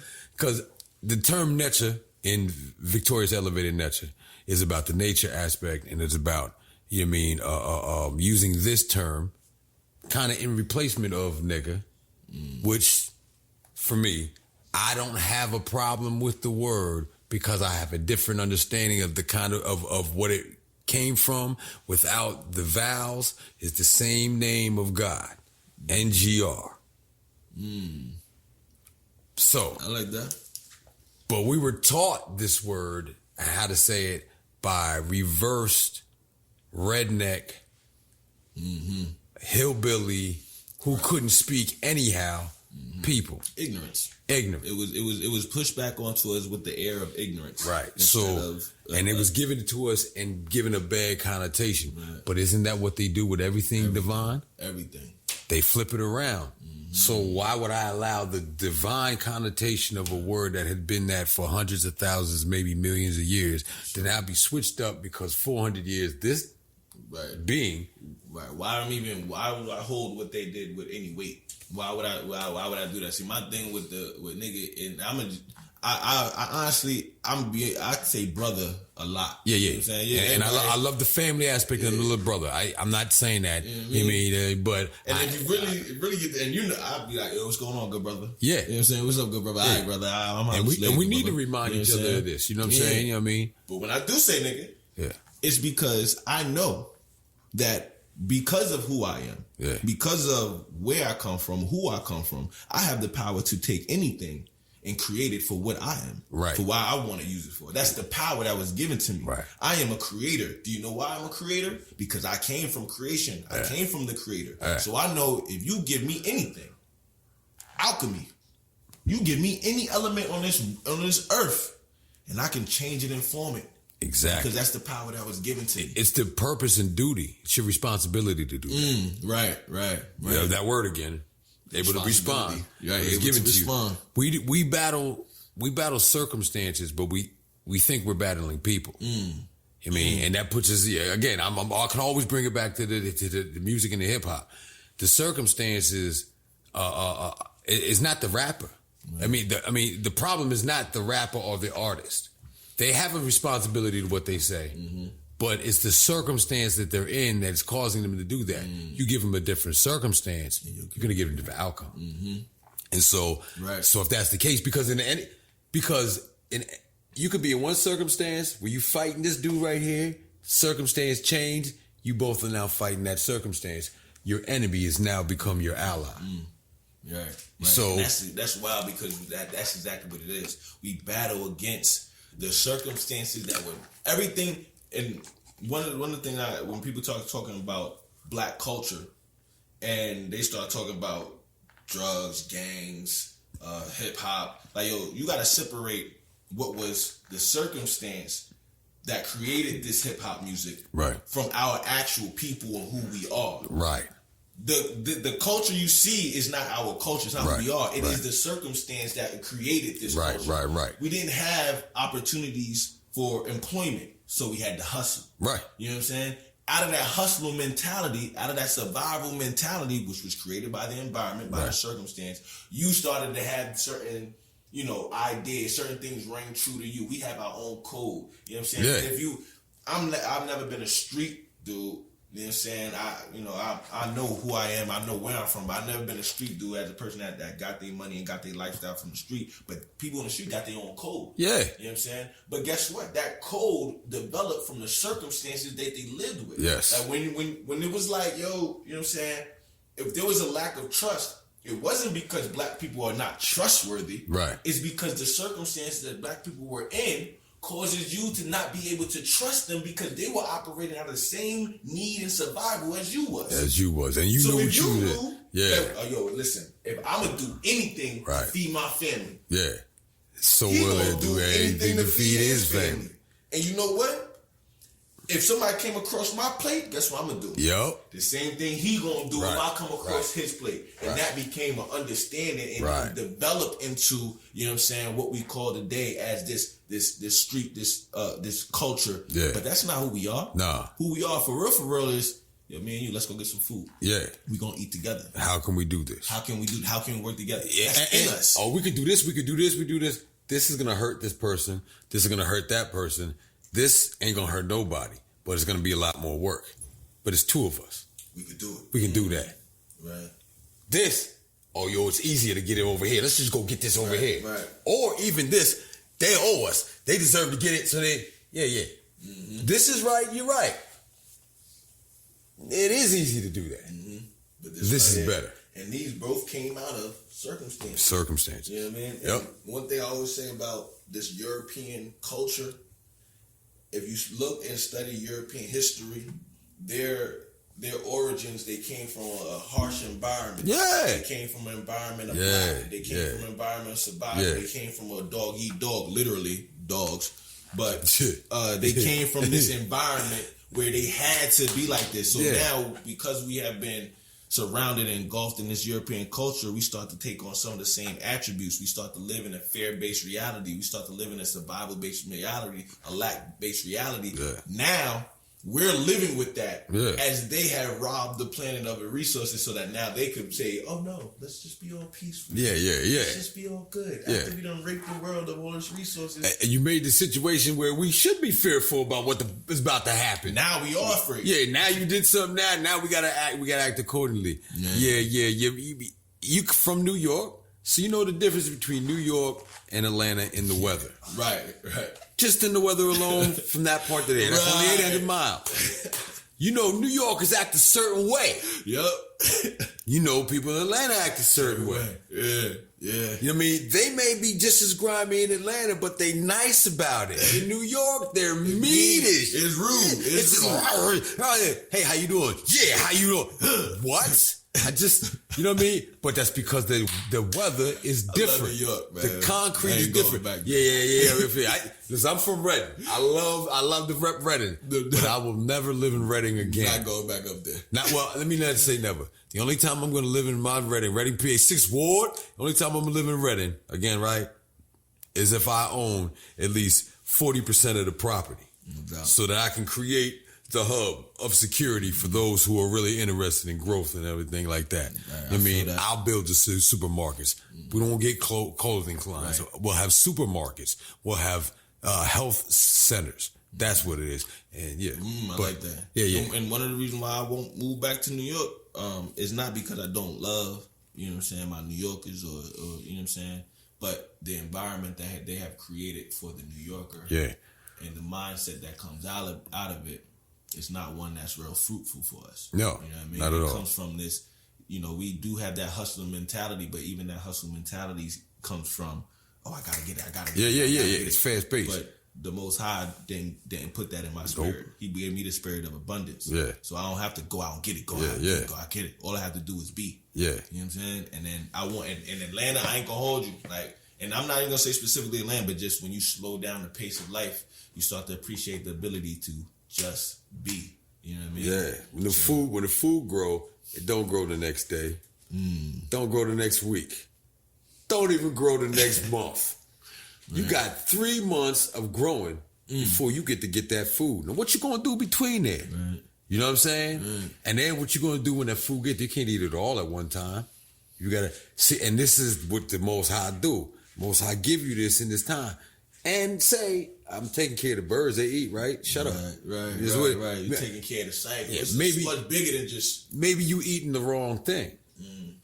Yeah, I don't have no food. No, there's food everywhere, but you ain't eating the food I just provided for you. Man. And this is what needs to be, the mindset has to be rearranged so that what they're seeing as positive is really the negative, pulling them out, of their positive, most high developing goal. And we remind you of what you was made to forget, and we don't care nothing about how you think it's going to sound, or it's got to sound like this. No. This is what the Most High told me to say. I'm going to say it. But you said this, that, and you cussed. That's just another form of communication in my expression, but understand what I was talking about. Sure. To the elders, please forgive us if that offends you.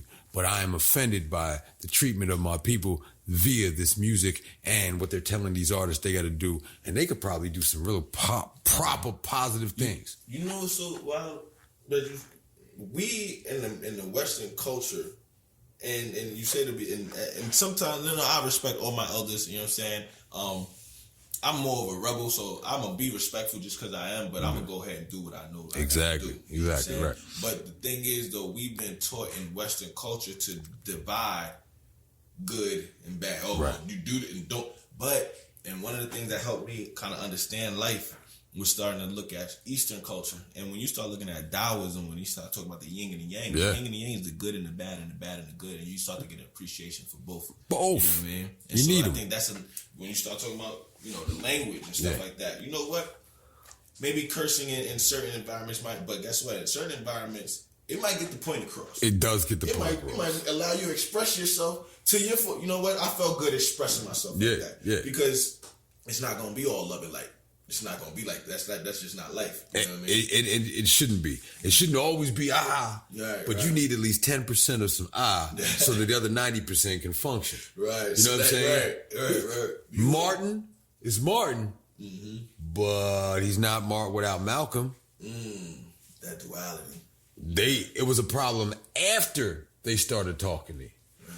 It wasn't a problem before because they had a little bit of control. But they didn't. They were trying to keep it at bay. Nixon, all of them was like, this is a problem. This is a problem. What are we going to do here? And so, that being the case, we need to have this always being there, not as a punishment, but as the disciplinary. There's always need to be the military in every nation. Yeah. Not just to defend against those foreign, right, but those domestic as well. Right, I hear that. I mean, and so that duality is big. And I will say this about my Vengeance Squad, and my album's called Vintage Season, because everybody on it has been here long enough that you could hear from our experiences, and it created this super group Vengeance. But this Vengeance red album, the black album, and the green album, if we haven't separated our first 3 mixtapes, is just putting that out. That red is out right now on Mixcloud. You can check it out at DJ Ty Sticks Mixcloud. But we're about to actually take the EP version, because you got the mixtape version, but the EP version, and we're about to start streaming that whole thing everywhere.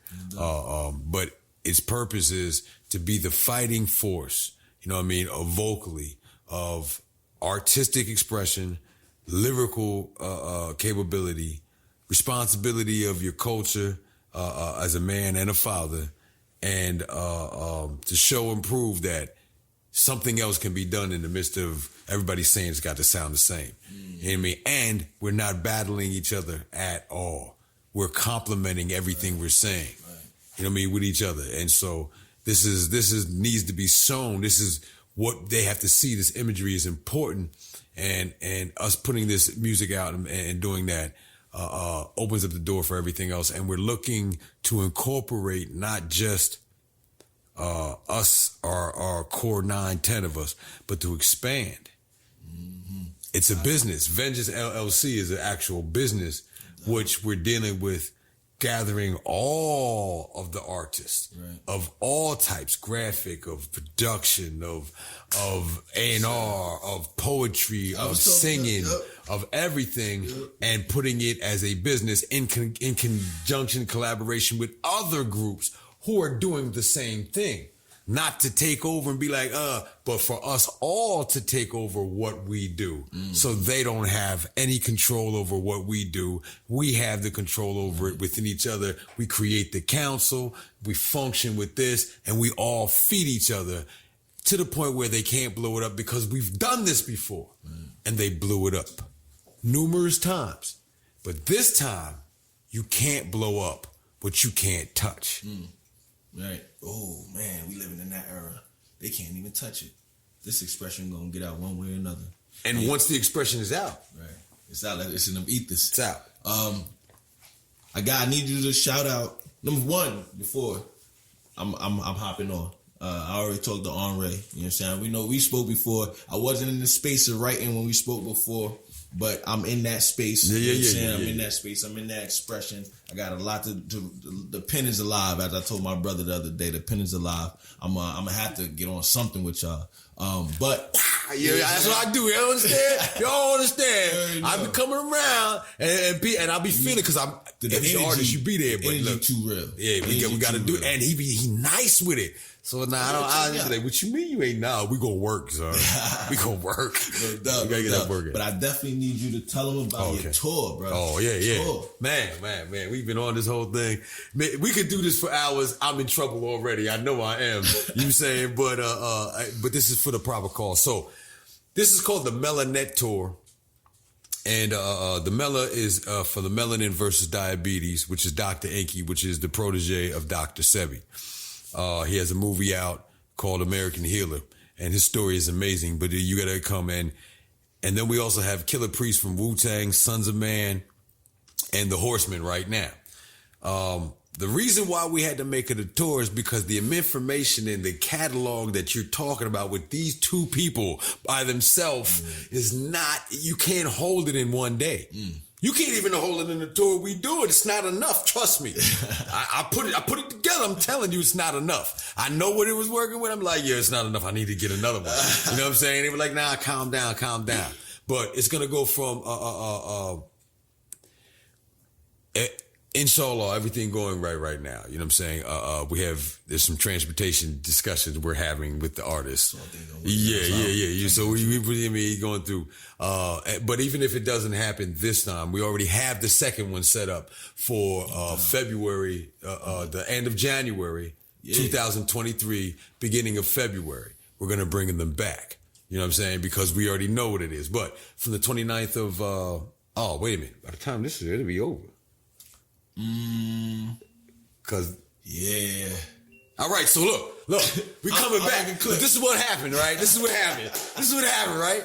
So we brought him in through. You're right. We brought him in through to hit Amanala in the West End, then to hit and also hit Riverdale with DBS Sounds at the record store. So we're separating, and Dr. Inky's going to be at Amanala in the early part of that day, and then Killer Priest is going to go to the record store and then come back to Amanala. So you're going to get listening and a meet and greet. Those who got the VIP get the meet and greet at the bookstore, but you get to hear the listening of the album and meet some of the other artists who are on, like the Vengers, some of the Vengers. We're going to be there. What's the date again? That's the 29th of November. Starting off that Tuesday. It's difficult because I changed up the names of the dates. The days, it's not Tuesday to me, it's Ujama. You know what I mean? Okay. You know what I mean? I'm still on Nguzo Sama, not Kwanzaa, but doing Nguzo Sama. Yep, You know what I'm saying? I do it all year round instead of all that. You know what I mean? So it's hard work for me to say Monday, Tuesday, Wednesday. I've been doing this 10 years now. Okay. So that's what you hear. Like, today what's is going on? cooperative economics. Yeah. Tomorrow is collective responsibility. Working responsibility, right? This is what I'm saying. So, which is a whole different story. We can talk about that another time. But on Tuesday, we starting off. We're doing Amanala, then the record store, then back to Amanala. Then after that, Wednesday, we're going to Nubian bookstores in Morrow. After Nubian bookstores on Thursday, we're going to Skybox. You're going to be at Skybox in the nighttime. And then after the Skybox, we're going to Black Dot Bookstore.